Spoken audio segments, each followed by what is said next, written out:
Hello, everybody. Dave Neal here. Happy Friday. It's your boy, stand-up comic and host of Bachelorette Nation News. We have Rachel Lindsay here. She was speaking in a podcast about sort of the aftermath of her exit and Chris Harrison's from Bachelor Nation. We'll read a little bit about that, talk about it, and how she says Chris Harrison became a martyr for cancel culture. Do you guys agree or disagree?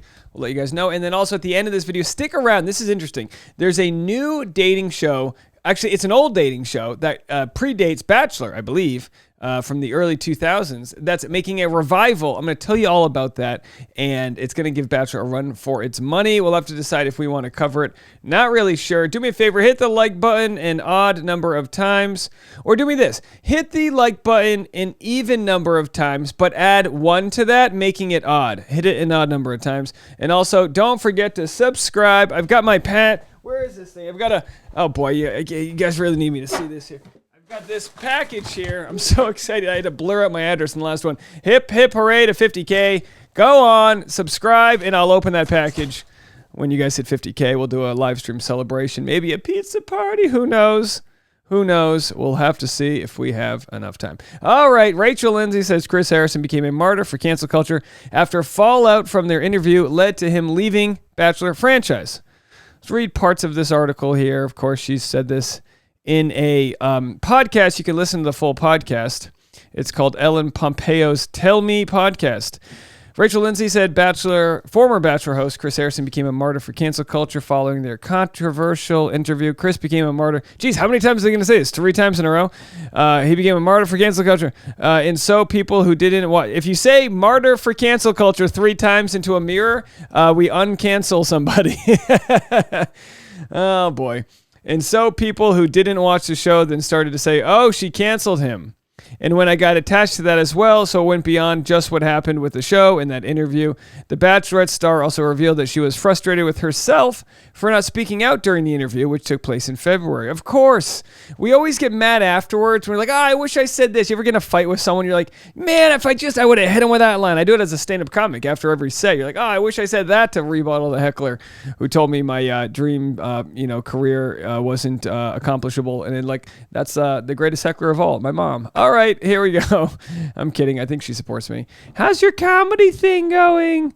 You know how my mom supports me? She sends me a listing yesterday for a house that's for sale in her neighborhood. She's like, I support you. Now just come home. You know what I mean? It's like, no, I'm not coming home unless I'm bringing my laundry. Oh, nothing pisses her off more than if I bring laundry home. I haven't done that in about a decade. I don't know. I should have a hidden camera show where I just bring my laundry home and my mom goes, what are you doing? And I just drink milk and don't replace it. I don't know if I've ever said this, but I was a little mad at myself, she told Pompeo. I have a bit of a temper. I'm extremely opinionated. What? The reality TV star continued, I like a good debate, and I was mad at myself that I was silent. The controversy between Harrison and Lindsay and the Bachelor franchise began earlier this year when Rachel Kirkconnell, can you believe this was earlier this year? It feels like 35 years ago. Rachel Kirkconnell was accused of liking racially insensitive posts and called out for posing in a dress for an antebellum-themed college party. As the backlash against Kirkconnell grew, Harrison appeared on an extra segment with Rachel Lindsay, who made history as the franchise's first black bachelorette to defend Kirkconnell. Of course, none of this would have happened if the Bachelor producers didn't stoke a racial divide by waiting for Rachel Kirkconnell to apologize. They, of course, wanted to wait till after the final rose. In so, they created a wildfire. We know how it all goes down. Finally, Rachel Kirkconnell apologizes. Did I say propose? Apologizes. But it was, I don't want to say too little too late, but for Chris Harrison, too little too late. During the interview, Harrison called for grace and understanding for Kirkconnell and told Lindsay that things were different in 2018, which is when the photos of Kirkconnell were reportedly taken. I mean, facts are things were different. We didn't know what coronavirus was. It was a different world. I'm not saying it was right or wrong. I'm just saying whether something was 3 years ago or 25 years ago, times change. We evolve. But for Chris Harrison to, of course, ask for grace for Rachel Kirkconnell, he failed to ask for grace for Rachel Lindsay and for all others that may be affected by seeing such outdated traditions still existing in not just the South, but across the country and the world. Harrison went on to say that the woke police is out there. This is where he got kind of right-wing, and people didn't like it. Chris Harrison started railing on the woke police and that Kirkconnell had been thrown to the lions.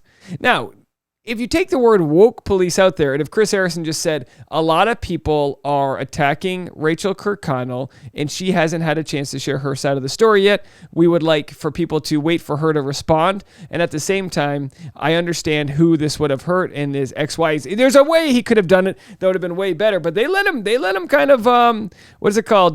Dig his own grave? Tighten his own noose, maybe? Deadline reported that Harrison was given a mid-range 8-figure payoff after his powerful attorney, Brian Friedman, helped him settle for something like $8 to $10 million. I wouldn't call that mid-range. Chump change, although he does live in Texas, no state income tax. I received death threats and personal attacks. I had to hire people to protect me. I couldn't even pretend to want to be involved anymore. She said, following with the death threats, Rachel Lindsay, that is. As she mentioned in the article, Lindsay eventually decided to limit her interactions with the franchise following the attacks and a growing frustration with the way the show handled race and racism. Yeah, she called the show out. They didn't have any top-of-the-line producers of color. Now they do.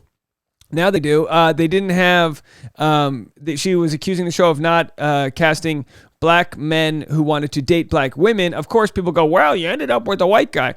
Brian's from Colombia. It's in South America. It's a little different than just saying a white guy, but I get the sentiment. She says, I wasn't provided with the options. Of course, she had people like that other guy, the salt and pepper guy. What's his name again? I just delete their names out of my brain. Point is, it ended fine. I mean, she's considered a success story. Her relationship is thriving, working out well, and good for her. So I personally really enjoy when Rachel Lindsay wants to say anything regarding the show. I wouldn't call her guarded whatsoever. She's very opinionated, but she knows what's going to ruffle feathers, and she chooses when to do that and when not to, because she knows the people that don't like her, some of you guys, we have such a big following now that you're going to have your fans of Katie Thurston, your fans of Blake, your fans of this, your fans of that. Some people like me with hair. Some people want my mustache. I'm growing it out. We're all over the place, right? So there will be people that respond, enough, can't, before they even read. And all I wish is, and I'm talking to YouTube about this, all I want is for YouTube to have a time code so I can see how much of a video somebody watched before they left a comment. And again, leave a comment as soon as you start watching. By all means, go for it. But ignorance, if that's what the comment is all about, full of ignorance, at least watch the whole, hear what someone has to say before, and that doesn't apply just to Rachel Lindsay, but, across, so many people took my Claire and Dale video that I made the other day, and they were saying such vitriolic stuff about Claire. It's like, if you watch the video, we came to the conclusion that they probably didn't see each other. Like, it was insignificant evidence, you know what I mean? But again, the biggest issue we have in our country, maybe this is due to the way we digest news with social media, where we really just read titles versus the subjects. The biggest problem we have is reading comprehension. The biggest problem we have is to read what someone says and discern, what their truth is versus whatever the summation is from whatever the biases are. You know what I mean? Does that make sense? We all have biases, and the point of true communication is to understand what the other person was trying to say. With Chris Harrison, you could have looked at that conversation and said that he had with Rachel Lindsay and said, okay, while he didn't know to offer grace for everybody, he was just trying to protect the greater umbrella of the show. But if it doesn't come off that way, then what are you going to do? You know what I mean? Like, that's what PR is all about, is trying to get your point across effectively. He didn't do so, and he got paid to go hang out in Texas. So here's the new show that's coming back. One of the most fascinating shows I've ever watched, Joe Millionaire. They're doing a revival of it, featuring 2 bachelors to premiere in 2022. Joe Millionaire, for richer or poorer, will feature 2 handsome singles, and the contestants will have no idea which man is rich and which is just your average Joe. I love this. The early 2000s reality dating show, which saw a group of single women competing for a man they thought was made of millions, but who actually was not, is back, but with a twist. Joe Millionaire, for richer or poor, will feature not 1, but 2 single men. However, the 20 women competing for their attention will have no idea which man is rich and which is just your average Joe. Not to throw out a blatant gender stereotype, but what's so funny about Joe Millionaire is they could never do like Joelle Millionaire, because I don't think guys would care if the person's rich or not. And I'm not saying that women only care about money and stature. I think men and women, we all want something that's going to be like, we all want the ability to be secure in our lives and marry up and all that. Totally, absolutely. But what was wild about Joe Millionaire when the show came out is they got a guy who was a contractor, an underwear model, not worth anything. And the whole show is built on a lie where everybody thought Joe Millionaire was worth $50 million. So they shot it at this chateau. Now here's the catch. Whoever ends up winning the show with Joe Millionaire, the original, they get told, hey, this guy's actually not worth anything. If they still decide to stay with him, they get $1 million.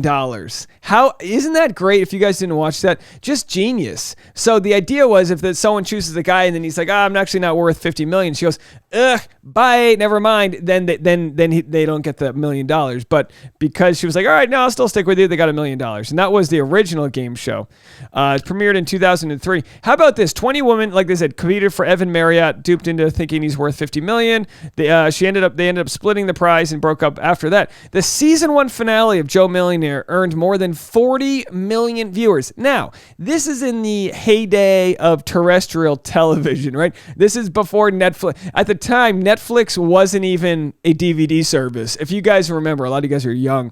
Netflix, you literally had to pick out a DVD and they would mail it to you and you'd have to wait 3 days. We don't live in that world anymore where you wait 3 days to watch a movie. Are you kidding me? No, you just click on whatever's available and you cram it into your face. And that's why you guys watch my channel. I'm available. The series returned for a second season, the next Joe Millionaire, but brought in far less viewers with only 9 million tuning in for the season finale. So it's almost like the second version of it just didn't hit it off. But now we live in a world of influencers. It's a completely different world. So the women will be competing over 2 men, and one's rich and one's not. And them's the apples. I think it'll be fun. I don't know what network it's on. It doesn't say, does it? If it's one of those, let's see, season 1, yeah, it doesn't say what network it's on, but it was originally on Fox. So if we assume Fox still has the right, I wonder if they're going to be going up against Bachelor in the same time slot, which would be really devastating for Bachelor to have that type of competition. My thought for a new dating show is they wouldn't want to go against the Bachelor. They would air it on a different day. We'll have to see how it all goes, but fascinating nonetheless. Leave a comment, be nice. And I wanted to also mention this. I wasn't planning to mention this, but if you guys, I wasn't pulled up here. If you guys want to go to my Facebook page, I've got my Facebook group, Dave Neal's Community, and it's a good place for us to talk and comment a lot about the show, but also life in general. So, every once in a while we get a message from one of our supporters that supports the YouTube channel, and they are, sometimes they need some help here and there. I actually didn't receive this message, but I wanted to share it. So she didn't ask for help, but we've got a friend. I'm trying to see where it is here.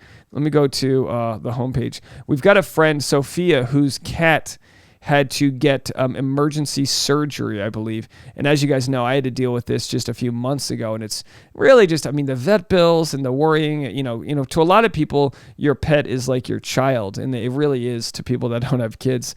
And so anyway, I posted this right here. A longtime supporter of the channel needs our help. If you are the type that's just got crazy trust fund money or got a good paycheck and you just don't know where to burn it, go throw it to this GoFundMe. If it's a stranger, it's great to help out a stranger, but karma's a good thing and it'll pay you back tenfold. All right, folks, thank you so much. Happy Friday. Happy weekend to all of you. I'm going to be doing a Patreon-only live stream tomorrow morning, Saturday morning at 8:30 a.m. So if you're on Patreon, we'll see you there. If you're not, go to patreon.com/Dave Neal. Sign up.